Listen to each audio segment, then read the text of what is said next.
everyone and welcome. Namaste सभी को. Once again this is Amit Sharma, PGT English. But the pivotal thing is that please subscribe this channel, share this video as more as you can so that all the students of class 12th out there can complete their literature sections, right? So as I was talking about, I am bringing you another chapter of class 12th which is Lost Spring, written by Anish Jung. So my dear student, let's firstly talk about theme of this chapter. This chapter is dealing with the deplorable and pitiful condition of small children who are deprived of education, who are deprived of their fundamental rights. They don't have any educational stuff and they are not even able to continue their schooling in very small age where they should have been in school. They should have all educational stuff, but they are roaming around the street and gathering a lot of things. So this chapter is focusing on exploitation of children as well. In our country, we talk a lot about child labor. There are several rules, schemes and laws have been implemented and enforced in terms of eradication of these hazardous and lethal childhood labor. In spite of that, around the country we can see child labor and many more things. So Anish Jung is propagating and making effort to eradicate these hazardous things which is child labor. Now let's get started. Chapter शुरू करते हैं. In this chapter you will come across three main characters, Sahabe Alam, Mukesh and Savita. So let's first talk about Sahabe Alam. Anees जंग जो है हर सुबह साहबे आलम से मिलती है. Every morning she encounters Sahebe Alam and let me tell you how Sahebe Alam looks like. वो एक rag picker है, कूड़ा बीनने वाला है, उसके कंधे पे बैग रहता है, नंगे पाँव, कपड़े गंदे, और सुबह में चिड़ियाओं की तरह उन बच्चों का झुंड निकलता है और दोपहरी तक वो गायब हो जाते हैं. इनके परिवार के अगर हम बैकग्राउंड की बात करें तो ये बांग्लादेश से 1971 में माइग्रेट होकर यहाँ पे आए थे. ये दिल्ली के सीमापुरी साइड जो स्लम एरिया है उधर रहते हैं. दिल्ली के सीमापुरी इलाके में लगभग 10,000 से ज़्यादा रैग पीकर्स वहाँ रहते हैं. और सीमापुरी में रहने का मतलब है रैग पिकिंग करना. Living in Seemapuri and the a survival thing is that is rag picking. They don't have any identity, they don't have any permits, but only they do have ration cards so that they can get some food and do elections. In a political propaganda they are being also used. तो साहबे आलम इस परिवार से निकल के आता है. इसकी माँ बताती हैं कि जब ढाका वगैरह साइड में बहुत सारे स्टॉर्म और बहुत सारे ऐसे कैलेमिटीज़ आई थी, इन लोग को छोड़ के आना पड़ा था और 1971 में ये दिल्ली साइड में आके बस गए थे. और साहबे आलम जैसे हजारों बच्चे रोज़ सुबह चिड़ियाओं की तरह झुंड में नंगे पाँव, कंधे पे बैग लिए हुए कूड़ा बीनने के लिए निकलते हैं. कूड़ा उनके लिए वंडर है. कभी कभी उनको खाने की चीज़ें मिल जाती है, कभी 10 रुपये का नोट मिल जाता है. ये बातें वो अनीश जंग से बताता है और ये एक्साइटमेंट उनका बढ़ता रहता है, वो और ढूंढते हैं. तो जब हर सुबह अनीस जंग की मुलाकात साहबे आलम से होती थी तो उससे बातें भी करती थी. And one day she asked Sahebe Alam, why don't you go to school? He announced that कि there is no school nearby. Then Anees Jung made promise that if I would open a school would you come? He said yes, why not. और फिर कुछ दिनों बाद जब अनीस जंग मिलती है तो जाके पूछता है, is your school ready? Anish जंग सोचते हैं कि ऐसे कितने सारे झूठे वादे, चाहे ऐसे वादे जिनका कोई बेस नहीं इनकी लाइफ में किया गया होगा, जिनसे इनका कोई वास्ता ही नहीं है. कुछ महीनों बाद जब इनको पता चलता है, नाम पूछते हैं तो बताता है कि उसका नाम है साहबे आलम. साहबे आलम का मतलब होता है lord of universe. But Sahebe Alam does not have any idea about his name. He does not know what his name represents. If he knows it would have been hard time to believe it. उसको विश्वास ही नहीं होता कि मेरे नाम का मतलब है लॉर्ड ऑफ यूनिवर्स, ब्रह्मांड का मालिक, और काम क्या कर रहा है? कूड़े बीन रहा है. यहाँ पे आयरनी है बच्चों, ये एग्जाम में भी पूछा जाता है 2-3 नंबर के क्वेश्चन में कि what is the irony in the name of Sahabe Alam. तो मैंने बताया his name represents lord of universe, but what does he do? He does rag picking. तो साहब आलम जैसे हजारों बच्चे हैं जो ये काम करते हैं, और नंगे पांव, किसी के पास शूज़ नहीं है, चप्पल नहीं है, कुछ नहीं है, इनके पास जूता होना ही एक सपने साकार होने के बराबर है। और एक दिन फिर अनीस जग साहब आलम से मिलती है तो टेबल टेनिस खेलते टेनिस खेलते हुए देखता है गार्ड एक क्लब के बाहर से बाउंड्री के पास खड़े होके।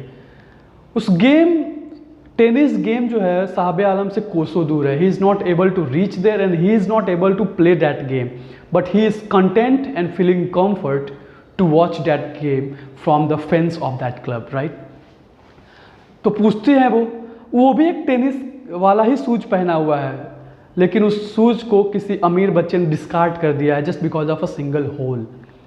लेकिन साहब आलम जैसे बच्चों के लिए putting on such kind of shoes having a single hole is like a dream come true. वो अनाउंस भी करता है in a manner of explanation, कहीं ये ना लगे कि उसने चुराया है, कि किसी ने मुझे दिया। और साहब आलम की मैं बात बताऊं, उसका कहानी इस चैप्टर में उसका अंत ये है कि वो अब चाय की दुकान पे काम करने लगता है। उसको 800 रुपये महीने मिलते हैं और दिन भर का 2 टाइम का खाना भी दिया जाता है। But Sahab Alam has lost his carefree look. He is no longer his own master, his servant, he is being paid. जो स्टील कैनिस्टर है ना उसके हाथ में, it seems heavier than that bag he used to carry on his shoulder. वो जो कंधे पे बैग लेके घूमता था ना, उससे कहीं ज़्यादा भारी वो स्टील का कैनिस्टर, स्टील कंटेनर जिसको आप केतली भी कह सकते हो, वो काफ़ी ज़्यादा भारी प्रतीत हो रहा है। तो ये थी साहब आलम की कहानी, जो कि कूड़े बिनते हैं। साहब आलम जैसे 10,000 ज़्यादा बच्चे, चाहे फैमिली कहिए, जो सीमापुरी में रहते हैं, इनका बचपना क्या है, इनका स्प्रिंग सीजन क्या है, सब खो गया है। दूसरा आता है character Mukesh. When Anish Jung asked him, he says, "I want to drive a car."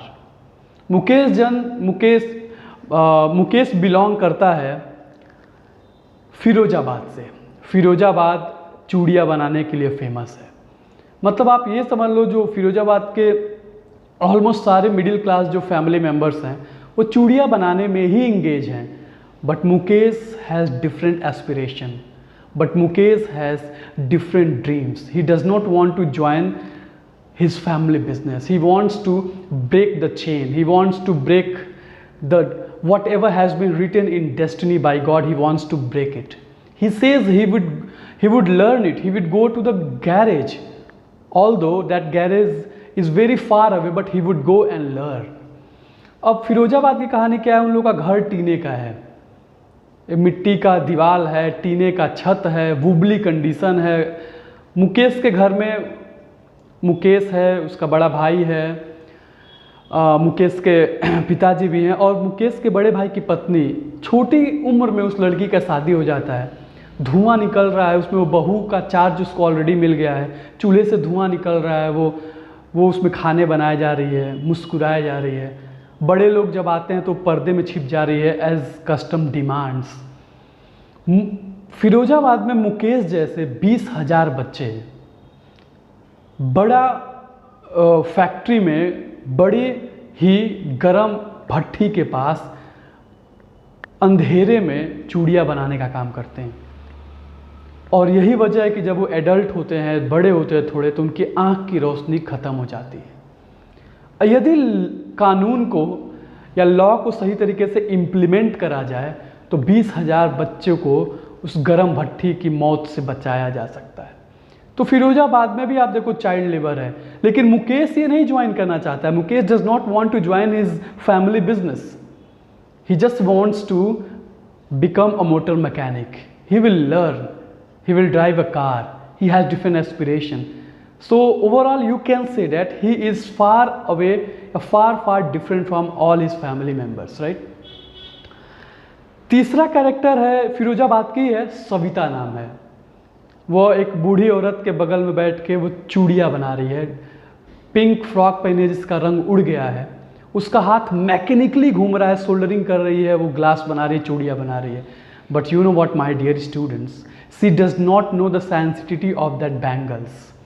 उस चूड़ियों की पवित्रता क्या है भारतीय परंपराओं में, she is unaware at all. लेकिन वो जो बगल में बूढ़ी औरत बैठी हैं, वो भी एक वक्त था जब वो यंग थी, उनका भी शादी हुआ, उनके हाथ में भी अभी भी वो चूड़ियाँ हैं, और वो कहती भी हैं कि ज़िंदगी में मैंने एक वक्त शेर भर खाना भी नहीं खाया। मतलब अपनी पूरी इंटायर लाइफ में वो अभी तक पेट भर खाना, एक वक्त का पेट भर खाना नहीं मिला उन्होंने। सविता भी एक दिन वैसी हो जाएगी, सी विल बिकम एक दुल्हन बन जाएगी, उसके भी हाथ रंग दिए जाएंगे, हाथों में चूड़ियाँ होंगी और लाल जोड़े में वो सजा दी जाएगी। लेकिन आज उस सविता को उस चूड़ियों के पवित्रता के बारे में नहीं पता है, और चूड़ी कितना शुभ माना जाता है भारतीय संस्कृति में विवाह के समय, राइट। लेकिन अब देखो, पहला साहबे आलम के बारे में आपने देखा, रैग पिकर है, दिन भर वो कूड़ा बीनते हैं, उनके लिए कूड़ा एक वंडर है, लेकिन उनके गार्जियन के लिए मीन्स ऑफ सर्वाइवल है, घर चलता है उससे। दूसरा हमने मुकेश के बारे में पढ़ा है ना, वो कार चलाना चाहता है, वो चूड़ियाँ बनाने की फैक्ट्री में नहीं जाना चाहता। 20,000 मुकेश जैसे बच्चे काम करते हैं हॉट फर्नेस के पास, जिनकी आँख की रोशनी बहुत जल्दी ख़त्म हो जाती है। सविता भी उन्हीं जैसी बच्चियों में से एक गर्ल है, जो बूढ़ी औरत के बगल में बैठ के काम कर रही है। उसको भी उस चूड़िया के पवित्रता के बारे में नहीं पता, और उसको अपने राइट के बारे में भी नहीं पता है कि उसको इस वक्त क्या करना चाहिए, ये गैर कानूनी है ना। और उस बूढ़ी औरत ने अपने हस्बैंड को खुद अंधा होते हुए देखा है उन्होंने। इन लोगों ने अपने परिवार को चूड़ियाँ सिखाने के अलावा इनके पास और कुछ नहीं है बताने को। They don't know even anything to pass for generation. हाँ, anyhow they have managed a roof over their head, anyhow they have managed even a house to live in. तो अनीश जंग वंडर करती हैं कि ये लोग तो घर भी बना लिए हैं, बहुत सारे ऐसे लाखों लोग हैं हमारे देश में जिनके सर पे छत भी नहीं है। खैर वो फिरोजाबाद में कुछ ये इम्पॉर्टेंट पैराग्राफ, ये जो मैं अब पढ़ाने जा रहा हूँ बच्चों, ये आपके बुक का लास्ट पैराग्राफ है, बड़ी इंपॉर्टेंट है, ध्यान से सुनना। जब अनीश जंग कुछ यंग लोग थे, मेन थे, उनके ग्रुप को पूछते हैं कि why don't you get yourself organised in a cooperative, आप लोग संगठन क्यों नहीं बताते। तो उसमें से आदमी लोगों ने जवाब दिया कि जब हम कभी ऑर्गेनाइज्ड होते भी हैं तो हम ही पहले होते हैं जिनको पुलिस घसीटती है, मारती है, पीटती है। Just because we don't have any leader, just because we have nobody who can make us see things differently. That is why whenever we get organized, we are hauled up, beaten up by police just because something illegal we are doing. अब अनीश जंग कहते हैं कि listening to them, I see two distinct words. इनको सुन के मैं दो अलग दुनियाओं का अनुभव करती हूँ। पहला, stigma of the caste in which they are burned and the web of poverty in which they are caught. कि जो जिस जाति में जन्मे हैं उसका दाग, कलंक, धब्बा इनके ऊपर लगा हुआ है, और गरीबी की जाल में ये पूरी तरह से जकड़ गए हैं। और दूसरा, द विशियस सर्किल ऑफ साहूकार, middle man, bureaucrats, law keepers and politician. Vicious circle आप ये कह सकते हो कि एकदम पापी दुराचारियों का एक समूह। कभी बिचौलिए इनको ला के फंसा देते हैं, कभी ब्यूरोक्रेट्स इनको फंसा देते हैं, पॉलिटिशियन इन पे वोट बैंकिंग करते हैं, लॉ कीपर्स इनका मजाक उड़ाते हैं। तो ये दो दुनिया का अनुभव करती हैं अनीश जंग इन लोगों से बात करके। बट व्हेन अनीश जंग सी फील्स, अब देखो, कुछ अलग करने के लिए इनको चाहिए dare, and daring is not a part of their growing up life. But when Anish Jung finds a flash of dare, a sense of dare in Mukesh, she feels cheered up, she feels ecstasy। जब मुकेश के अंदर थोड़ी सी हिम्मत है अलग करने का, ये चीज़ें अनीश जंग को बड़ा खुश करती हैं। वो कहता है, वो एकदम जोर दे कहता है कि मैं चल के जाऊंगा, गैलेज दूर है, मैं जाके सीखूंगा, but I will learn, I will drive a car. वो भगवान द्वारा लिखी गई इस परंपरा को तोड़ेगा। फिर वो पूछते हैं कि तुम एरोप्लेन उड़ाने का भी सपना रखते हो। वो ना कहते हुए नीचे देखने लगता है, क्योंकि फिरोजाबाद के ऊपर से शायद ही कभी कोई प्लेन गुजरता हो। कुछ कार ये देखा है तो इसने सपना है इसका कार चलाने का, और यहाँ पे चैप्टर ख़त्म होता है। So my dear students, we came to know about three characters, Sahabe Alam, Mukesh and Savita. But these three guys are representing lakhs of children out there in our country who are deprived of education, who are deprived of their fundamental rights. They are being exploited, they are being used as a child labor, and all politicians and laws are only on paper. Politicians are playing blame game and propagandas and vote bank for their situation. And whenever law is being implemented, another opposition party comes and break it. But my dear students, you need to come forward. You have to come first and spread educational awareness so that this hazardous and lethal child labor system can be eradicated. I request you, please spread education, educate all small kids, those who are not educated and illiterate and very poor. It will be a really sacred thing. I just believe कि आपको chapter समझ में आया होगा, क्योंकि कम समय में सब कुछ कवर करना होता है, तो मैंने कोशिश करा है कि सब कुछ कवर हो जाए। मैं जल्दी फिर आपके साथ मिलूँगा, तब तक आप अपना ख्याल रखिए, घर पे रहिए और पढ़ाई करिए। टिल देन, नमस्कार, गुड लक।